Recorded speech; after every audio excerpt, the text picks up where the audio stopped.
Hey guys, so this is kind of random, but I was like cleaning out a closet after we moved. I had so much stuff put in storage, and I found this old book. This is just a little cute story time. This isn't like gonna dramatically change your life. I just thought it was a cute, encouraging thing. But yeah, I was looking through old storage stuff and I found this book that my mom had bought me when I was a little kid. So it's called Debbie's Dream. And yeah, because my name is Deborah, obviously she found a book that had my name on it and she was super excited. She used to like to buy stuff with me and my siblings' names on them, like bookmarks and books and cups and mugs and placemats and all those things. So she used to buy that. Stuff. So yeah, she bought me this book and I used to love it as a little kid. I really, really, really loved it. I thought the pictures were really pretty. But anyway, so it was really interesting because it just reminded me of like the rapture. And I'll explain why. So it's just a short, encouraging little video. Anyway, I'm going to read the book to you. It's a kid's book, but I'm just going to give my own little input as I read. So yeah, it's called Debbie's Dream.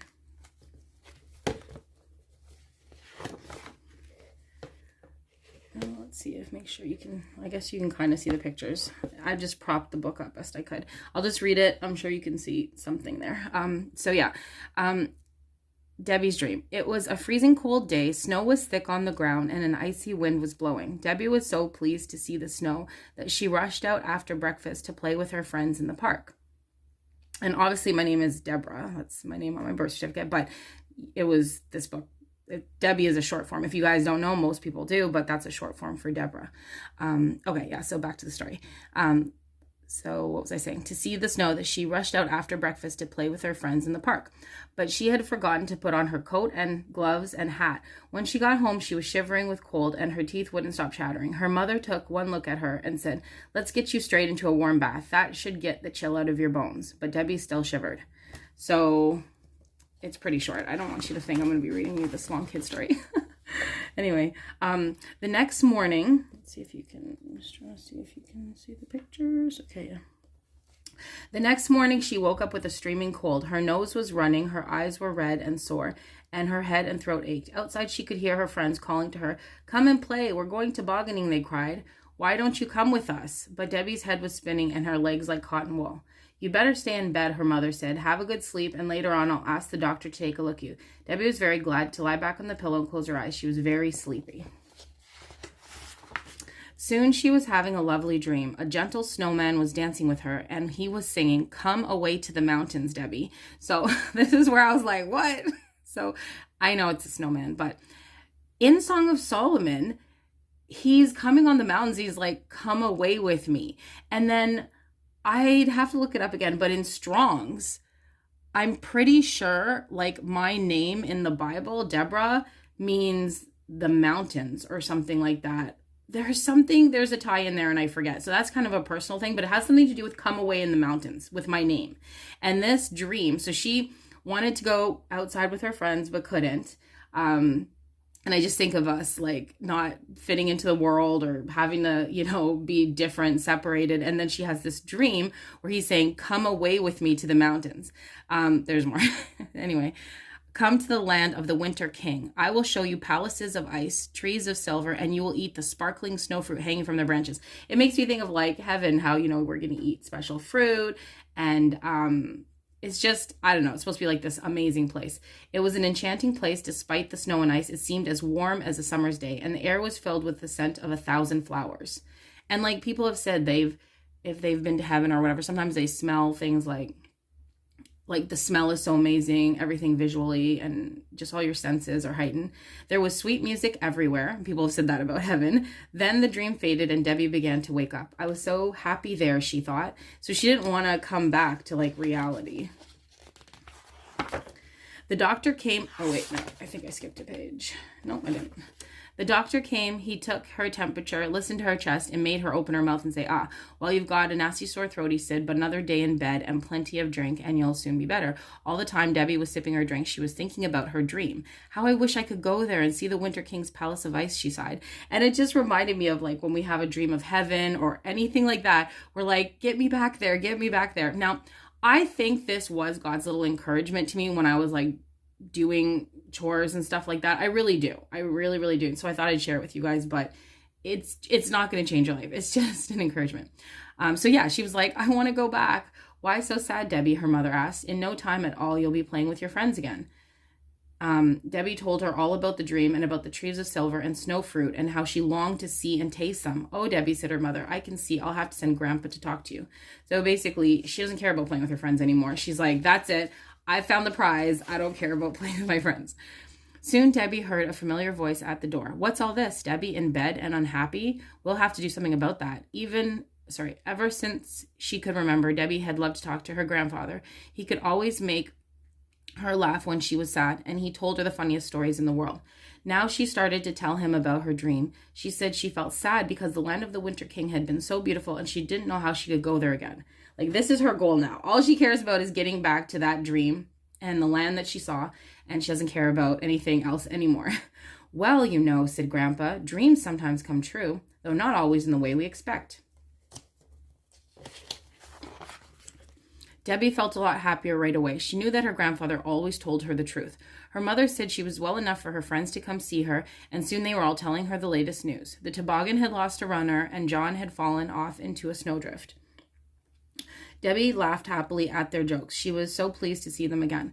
The next morning, Debbie was thrilled to get a letter from Aunt Betty. It said that Grandpa, and there'll be a little twist at the end. It said that Grandpa had told her about Debbie's dream. Do you know there are trees of silver in my garden? They may not be the same as the Winter King's, but they are very pretty. As soon as spring is here, why don't you come and see for yourself? So basically, her whole dream was in the winter. But Aunt Betty said it's going to be in the spring. You'll see the trees of silver in the spring. So now she has to wait till spring to possibly see these trees of silver. That afternoon, Debbie watched television with her father. It was her favorite cartoon film, but she couldn't keep her mind on it. That's like us. It's like, okay, we're here trying to do our daily work, and all we're thinking about is like heaven and Jesus. She was too busy thinking about Aunt Betty's letter. Trees of silver in my garden? What could she mean? Aunt Betty lived in the country, but Debbie had seen nothing like that when she had last been there at the end of the summer. The trees had been green and covered with apples. Debbie longed for spring to come. That's kind of like us. We're always like, when is spring coming? Like, not just because of the weather, but like so many things. Song of Solomon, it's all about, he's coming in the spring. And I'm not trying to discourage anybody and say, the rapture only happens in the spring. I'm just saying, like, a lot of those symbolisms and symbolic things are springtime. So it could be symbolic, or it could be what it is. At last, Debbie longed for the spring to come. She couldn't wait to discover what Aunt Betty had meant. At last, the snow began to melt, and little by little, the weather turned warmer. Then one day, as Debbie sat at the window, she heard the birds singing again in the garden. A robin landed on a branch next to her, and Debbie saw that the trees were bursting into leaf. And this was kind of cute, too, because one of my closest friends here that I met on YouTube, and just one of my friends, her name is Robin, and this story is about a robin encouraging her that it's almost time for spring. And I thought that was a personal thing. It was really cute that one of my closest friends that I'm watching End Times with, that we talk about all this stuff with, is Robin. And here it is, Robin and Debbie, and Robin is encouraging her that the spring is about to come. The crocuses and daffodils were pushing their bright heads through the grass. Without her noticing it, spring had arrived at last. Debbie ran in to find paper and a pen so that she could write to Aunt Betty. Dear Aunt Betty, the sun is shining every day now and the flowers are out in the garden. Spring is really here.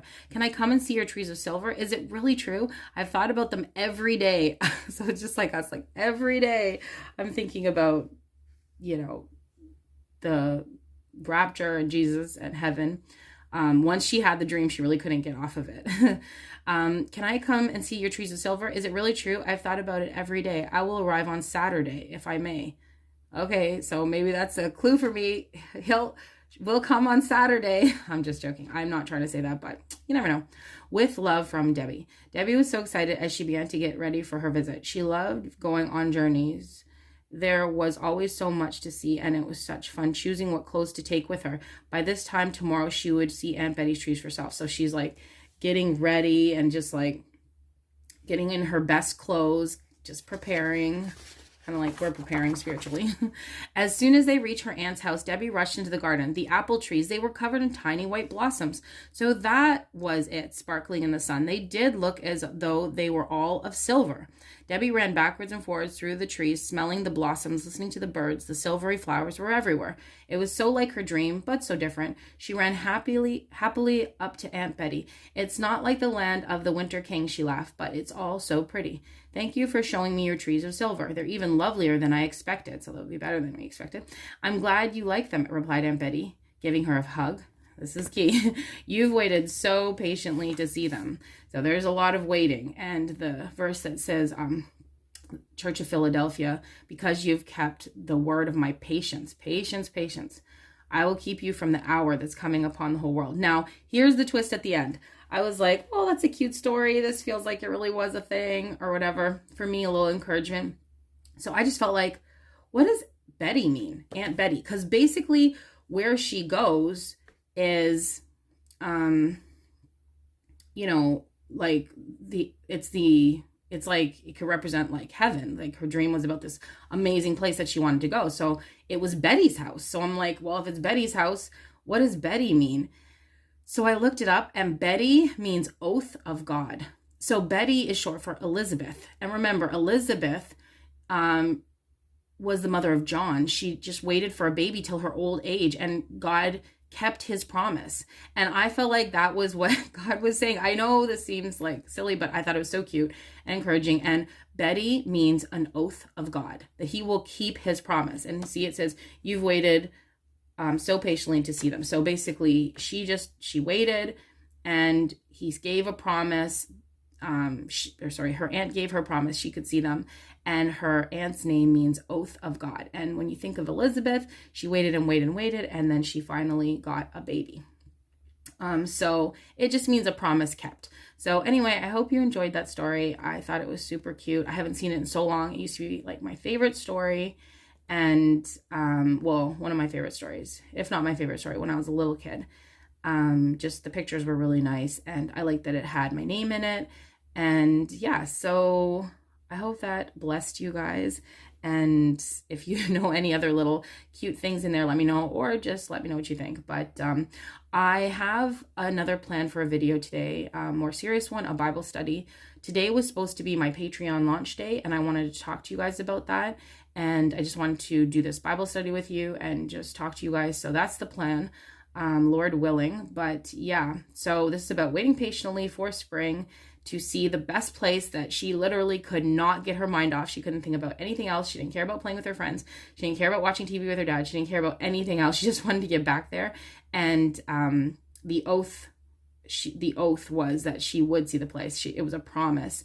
And if she waited patiently, she would see that place that she longed for every single day. So I think that is a little sweet message for us, and that's what we have to do, is wait patiently. We don't have a choice, and believe. And yes, we are distracted with it because it is all that we think about a lot of the times, but we keep on doing what we need to do.